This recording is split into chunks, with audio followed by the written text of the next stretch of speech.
And here we go, my friends. It is the RR Show. I am Vince. We're going to have a mixed subreddit episode. So I'm going to stop talking. We're going to start rocking right now. Our first story comes from r/entitled people, posted by user needs a nap. Don't we all? Entitled neighbor thinks it's my fault he backed into my parked car. I wasn't anywhere near it at the time. So my story took place several years ago. I work in a group home for adults with special needs.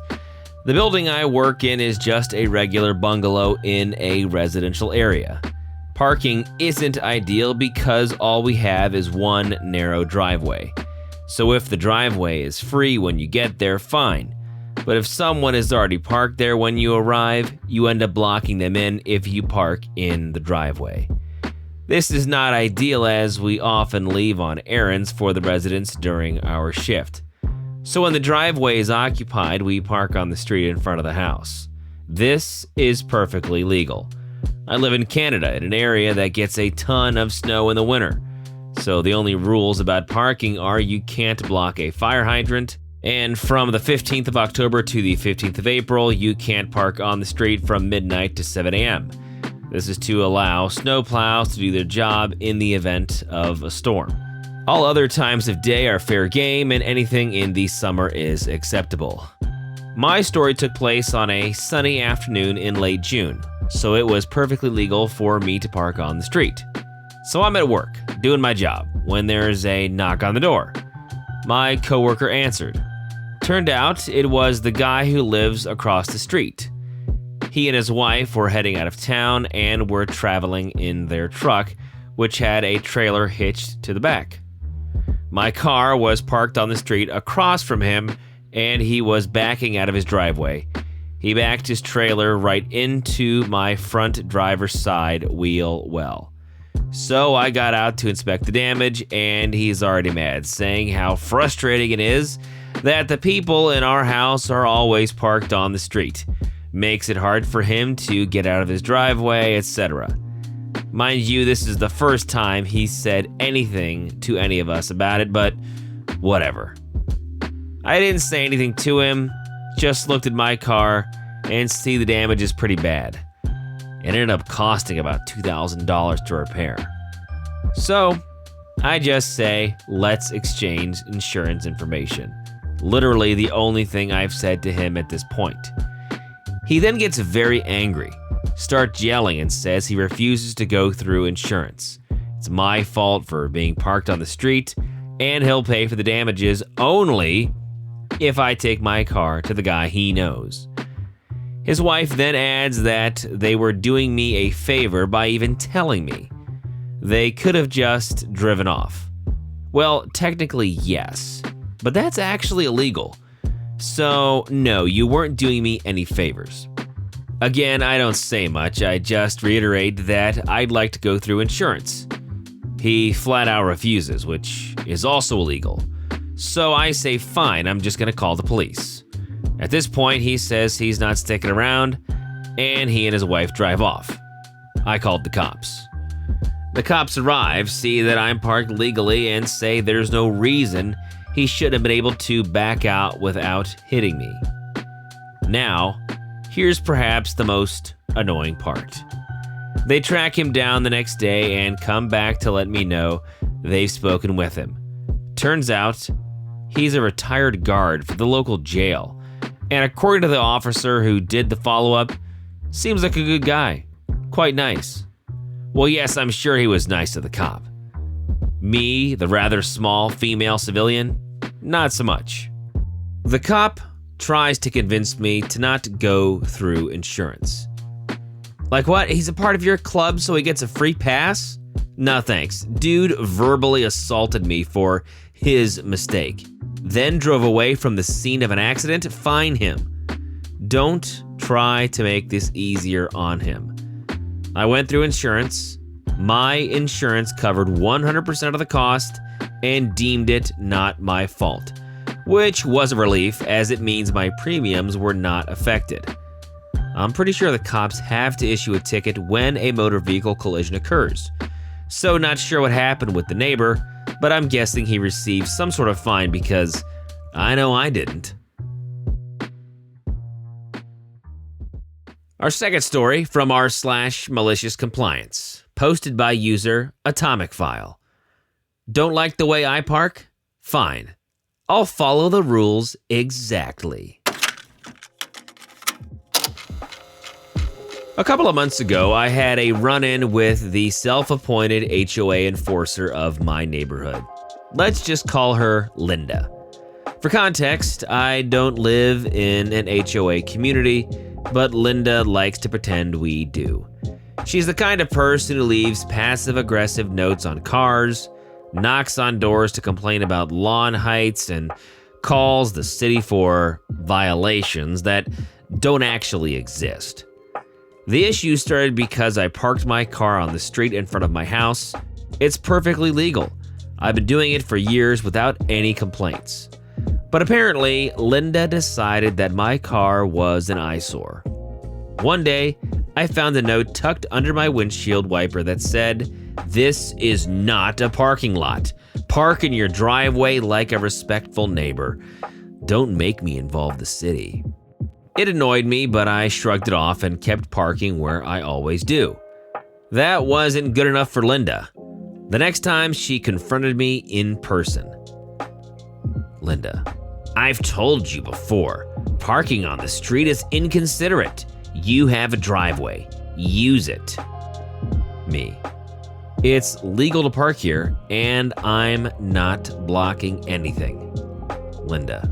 It doesn't matter. It's ugly. It makes the neighborhood look bad. Park in your driveway or I'll report you. That's when I decided, fine.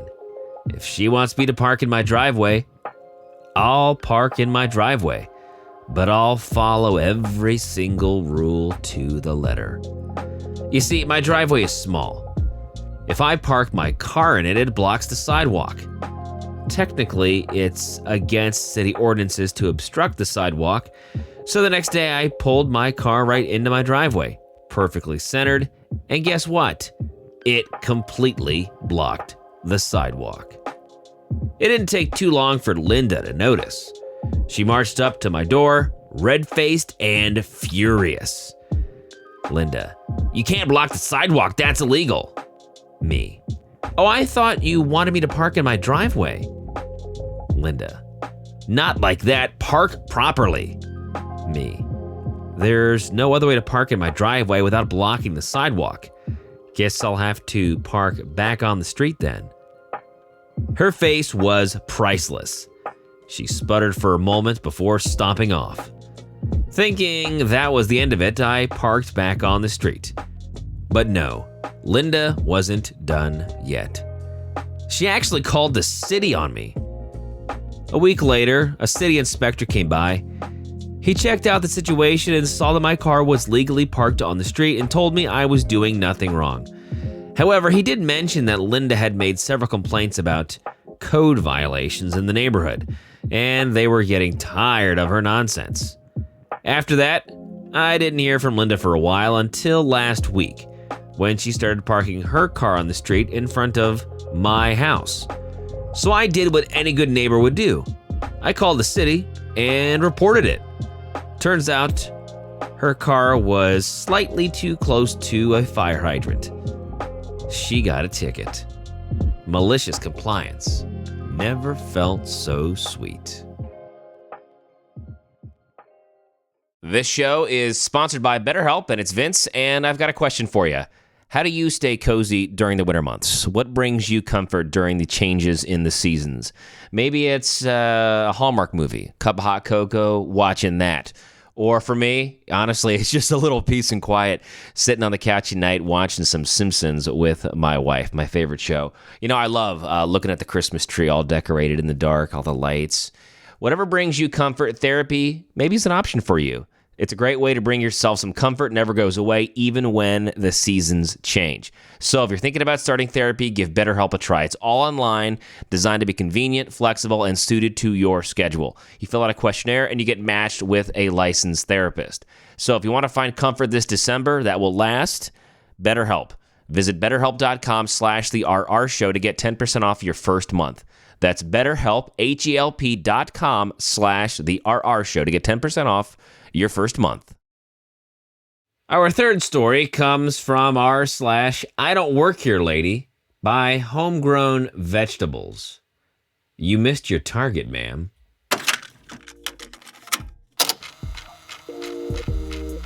This was a few years PC, pre-COVID. A new Target had opened up in my city, and I thought I'd drop in on my way home from work to pick up some things, Band-Aids, water bottle, and snacks for the car, etc. At the time, I worked in an office that required us to dress very professional.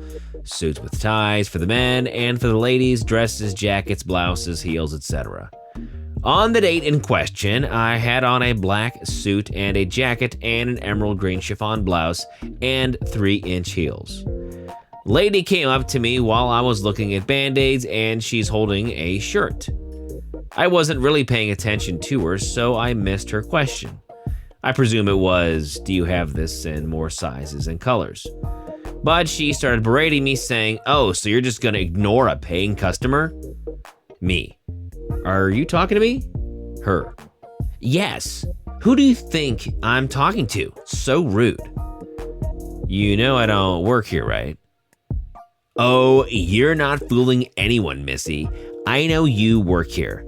I've seen you here working many times before. You're gonna be in so much trouble when I find your manager. I really don't, never have. I am also a customer trying to do some shopping. Points to basket. I also checked to make sure I wasn't wearing, black and emerald green.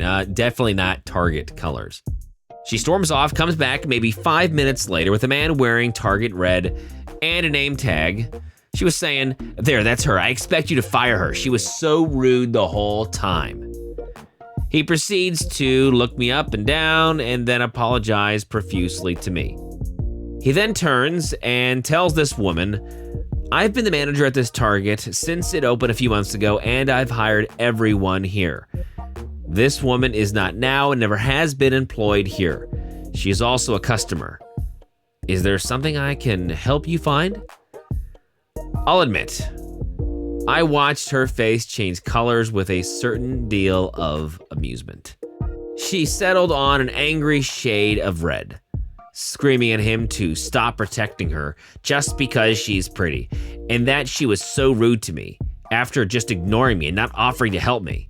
With him trying to explain that as another customer, I'm not obligated to help her, and that she should have just looked for a staff member with a name tag.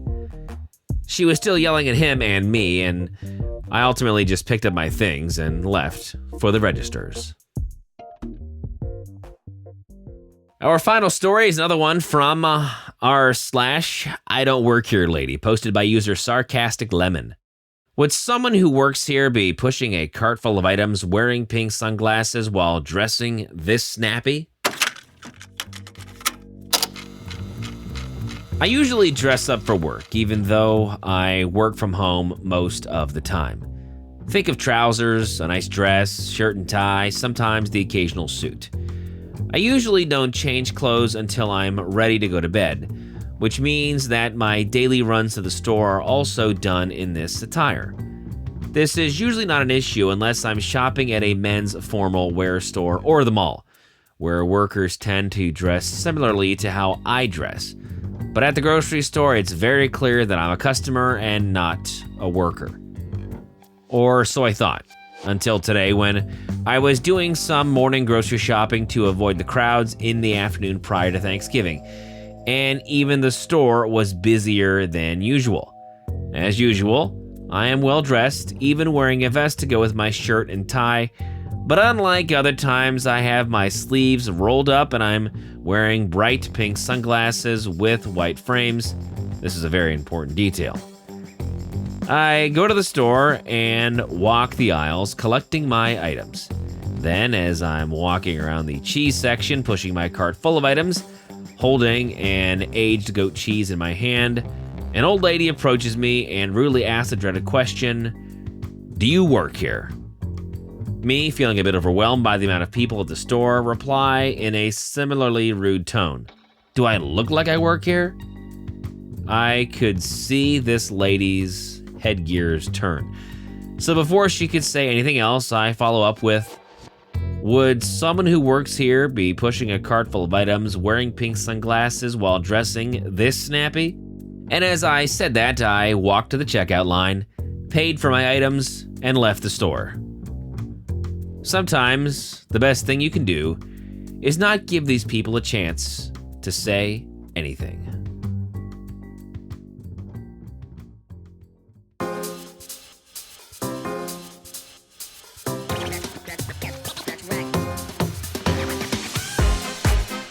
So thanks for being with us. The RR Show is a production of Evergreen Podcasts and Wessler Media.